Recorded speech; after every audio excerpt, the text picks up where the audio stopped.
Welcome back, everyone, to the Ramakatha Rasavahini, aka Ramayana, as delivered by Satya Sai Baba. And we have arrived at Chapter 8b, The Siege. Finding no means of escape, and overcome by affection for the brother, Kumbhakarna got ready. They placed cauldrons of toddy and mounds of meat before him, so that he might breakfast on them. Gulping the whole lot in a moment, Kumbhakarna proceeded to the battlefield. Seeing him enter the fray, Vibhishana, his younger brother, ran forward from Rama's camp and fell at his feet in humble reverence. Rising up, he announced himself by name. Kumbhakarna beamed in joy. He embraced his brother with loving tenderness. Vibhishana was the first to speak. He said, "Brother, Ravana insulted me in open court and kicked me out of the audience hall. I considered all aspects of his affair and counseled him in various ways. He discarded my advice and gave ear to power-mad foolish ministers. He hurled unbearable abuses on me within the hearing of those persons. I could not suffer the shame of it. I surrendered to Rama, and knowing that I was helpless and innocent, he accepted me and granted me refuge." At this Kumbhakarna replied, "Well, brother, the shadow of death is already on Ravana. How then can he pay heed to good counsel? Surely you have done well to fulfill the goal of your life. You are not Vibhishana now. You are Vibhushana, the shining jewel, the most splendid ornament of the Rakshasa clan.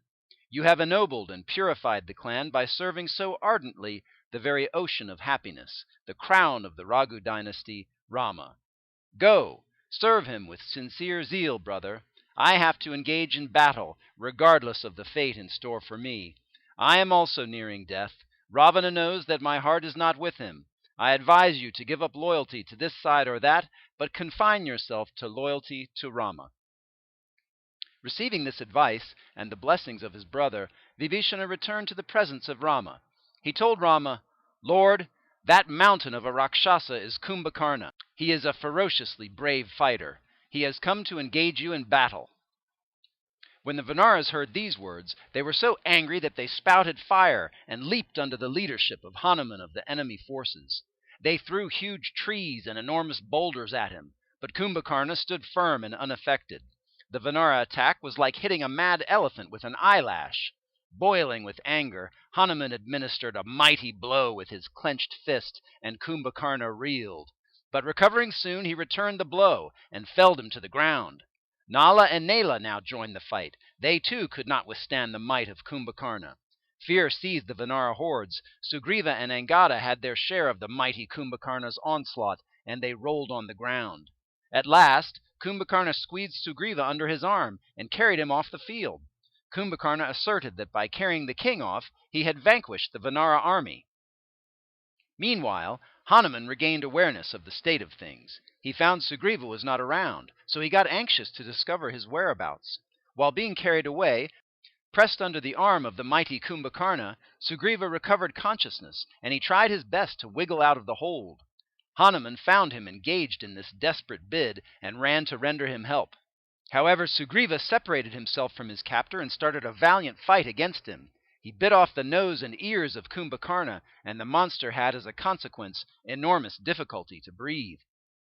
Soon a horde of Vanaras yelling, "Victory to Rama! Victory to our master!" surrounded Kumbhakarna and rained rocks, hills, and trees on him. The infuriated demon leaped on the Vanaras, and catching whomsoever he could lay his hands on, he crunched them and swallowed them. Many were crushed to death. Thus Kumbhakarna was able to scatter the Vanaras in panic. At this, Rama told Lakshmana and others that the time had come when he had to enter the field. His intercession could not be delayed any longer. "Lakshmana, bring that inexhaustible arrow sheath hither," he said. Bearing the command of Rama on his head, he brought the sheath immediately and placed it in his brother's hands. Armed with the Kodanda bow, Rama walked into the battle area like a lion towards its prey. Lakshmana, Sugriva, Hanuman, and Jambuvan followed him. The arrows from Rama's bow flew fast like winged serpents straight at the foe. They spread all over the place and penetrated the four quarters. They destroyed millions of heroes and warriors in the enemy ranks.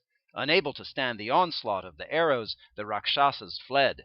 The stream of arrows never got dry, Every arrow that was shot returned back into the same sheath after inflicting the injury intended. Realizing that Rama was out to exterminate the Rakshasa's forces, Kumbhakarna was terribly enraged. He roared like a wounded lion and jumped into the midst of the fray. The Vanaras were alarmed. They fled in fear. Finding that no other plan was feasible, Rama aimed an arrow at Kumbhakarna and sliced off his hands at the shoulders. At this, the monster shone like Mandara mountain, when its wings were sliced off by the Lord of Gods, Indra. He rushed towards Rama with a shriek. Rama drew the bowstring full behind the ear and let go a bunch of arrows that struck with deadly force all over his face. Kumbhakarna reeled at the impact but did not fall.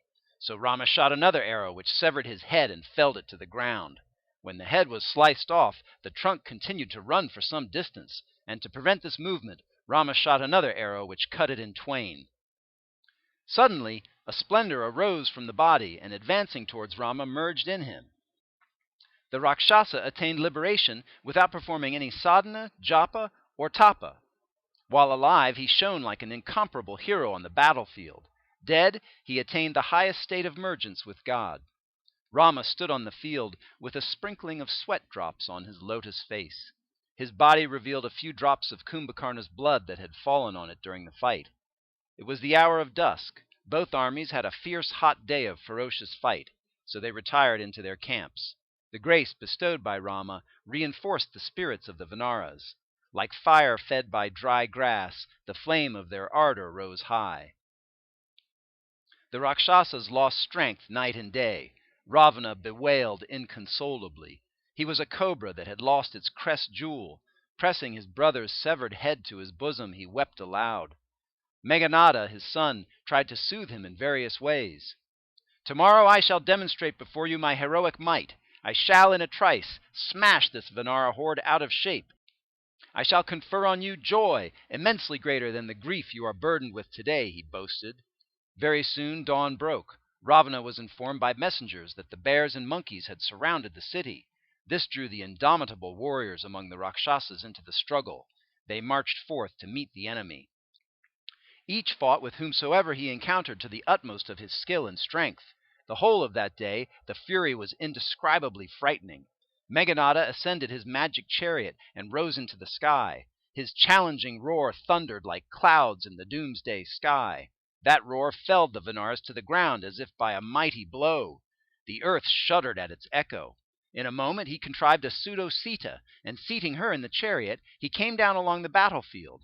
Hanuman noticed this before everyone else, and accosting him, Meghanada shouted, "Listen, Hanuman. This Sita, for whom you are waging this war, I am killing her this moment. Look, with her death this war must end." And drawing his sword, he cut her to pieces and cast them away. Hanuman was plunged in vengeful rage. He called upon the Vanaras to fight on with no thought of survival and exterminate the Rakshasa brood. The Vanaras attacked them so ferociously that the Rakshasas fell back into the city. Hanuman approached Rama and reported to him the wicked deed performed by Meghanada. As soon as he heard the news, Rama pretended to be affected by it.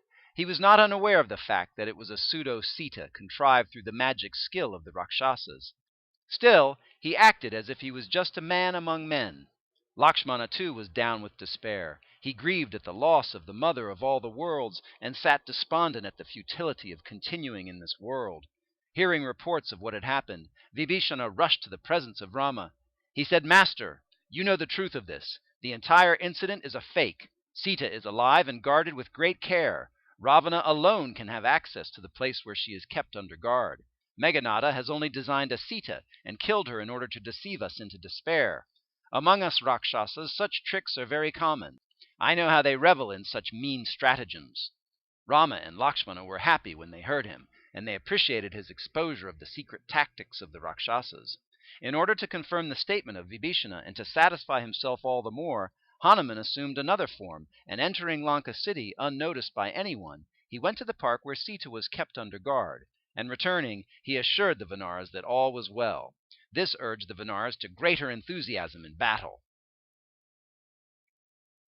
Meghanada returned to the battle very soon. He rained on the Vanaras this time not only sharp arrows, but spears, maces, axes, pestles, and boulders. The Vanaras heard terror-striking shouts and commands reverberating all around them. Beat! Hold! etc. But they could not see who were obeying those orders and beating them, hacking them, and holding them fast. It was an eerie experience which spread confusion among them. They were unable to decide whence the danger came, and where they had to turn for refuge. Even redoubtable heroes like Nala, Nila, Angada, and Hanuman were filled with fear. Meghanada aimed arrows at Lakshmana, Sugriva, and Vibhishana, and pierced their bodies, but they fought against him nevertheless with unabated fury. Meanwhile, Meghanada engaged Rama himself in battle. He showered hissing serpent arrows on him. It was the renowned dragon weapon, the Sarpastra, and Rama, the supreme actor, come in the human role, the mighty hero who destroyed Kara, Dushana, and their phalanxes, allowed himself to be bound by the effects of that powerful weapon, the Sarpastra. In order to give due respect to that divine dragon and to demonstrate its potency, he permitted it to harm him. This may seem strange, but this is the story of Rama, come with attributes, qualities, and limitations. So people with limited capacities of thought, word, and deed cannot discover this truth. The Vanaras were rendered helpless and worried because Rama had been overpowered by the weapon of the dragon. Meghanada was overjoyed. He rushed among the Vanaras, spouting vulgar abuse. Jambuvan saw him. "Oh, you vicious worm, stop!" he cried. Meghanada brushed him aside, saying, "Fie on you! I had ignored you so far as too old to deserve attention. Of what avail are your words to me? Move away!" He threw a trident at Jambuvan, which was luckily caught by him and thrown back at Meghanada himself. The aim was so correct and the throw was so forceful that the trident hit him straight on the heart. The wounded man circled round himself a few times and fell on the ground. Jambuvan rushed to where he fell. He held the feet together and swung him round very fast before he dashed him on the ground. "Now say whether I am an old man. Judge whether I have strength of youth or the weakness of old age," Jambuvan challenged Meghanada. Meghanada did not die. He rose with great difficulty and moved away. He had not fulfilled his boast, and so he felt ashamed to show his face before his father. He went straight to a garden named Nikumbala, where many Rakshasas had performed penance and endured austerities in the past. 4 courtiers of Vibhishana, who were watching incognito the movements of the enemy leaders, came to know about this, and they reported the fact to him. He hurried to Rama and said, "Master, I listened to a bit of news just now. Meghanada is about to perform a malignant yajna to propitiate evil powers. If he completes the ceremonials, it will be hard to defeat him. We will have to hurl obstacles." Rama appreciated the suggestion and was pleased with his words. He summoned Hanuman and Angada and told them, "Brothers, go, disturb and disorganize the yajna which Meghanada is observing." He turned to Lakshmana and said, "Lakshmana, you have to defeat this fellow on the field of battle. Note that gods are grieving on account of his iniquities." No sooner had he ordered so than Vibhishana, Sugriva, and Hanuman, the three, collected a huge force of Vanaras and followed Lakshmana in order to give him support. Lakshmana armed himself with the bow and the ever-full arrow sheath, and after prostrating before Rama, he moved out of the camp, with Rama installed in his heart. Angada, Nala, Nila, and other generals walked behind Hanuman. When they reached the Nikumbala park, they found the sacrifice already on and the flesh and blood of buffaloes being offered in the ritual fire. So they started disturbing the ceremonies. Meghanada did not, however, desist. Then they began to loudly caricature the hymns uttered by them to propitiate the forces, but that did not persuade the priests to stop the rituals. So the infuriated Vanaras rushed into the sacrificial area, and catching Meghanada by the hair, they pulled him to the ground and kicked him. Meghanada took hold of the trident and pounced upon them. Angada and Hanuman fell on him and were hit with the trident. The blow was so hard that both of them rolled on the ground. Lakshmana came to their rescue. He broke the terrible trident in two. Angada and Hanuman recovered soon and hit Meghanada with all their strength. However, the Rakshasa did not quail. He did not show any sign of the impact. Lakshmana rained deadly arrows on him, as if he were the god of death come to kill him. Each one attacked him as if raining thunderbolts. So, using his magic skill, Meghanada rendered himself invisible. He assumed many a mysterious role and escaped. The patience of Lakshmana ran out at last. He fixed sacred arrows on his bow, and invoking on it the might and majesty of Rama, aimed it at Meghanada wherever he might be. That arrow entered the heart of Meghanada and ended his life. Since he had in his mind during the last moments the image of Rama and Lakshmana, Angada, Hanuman, and Vibhishana extolled his bravery and the way he died. Hanuman lifted his body lightly on his shoulders, and carrying it to the city gate of Lanka, placed it there and returned. Lakshmana approached Rama and prostrated at his feet. Rama was pleased at his success. He listened to the detailed narrative of the events at Nikumbala Park. He fondled his brother with great affection. And here ends Chapter 8b, The Siege, of Part 2 of the Ramakatha Rasavahini, aka Ramayana, as delivered by Satya Sai Baba. And we'll see you next time for Chapter 9. Sai Ram.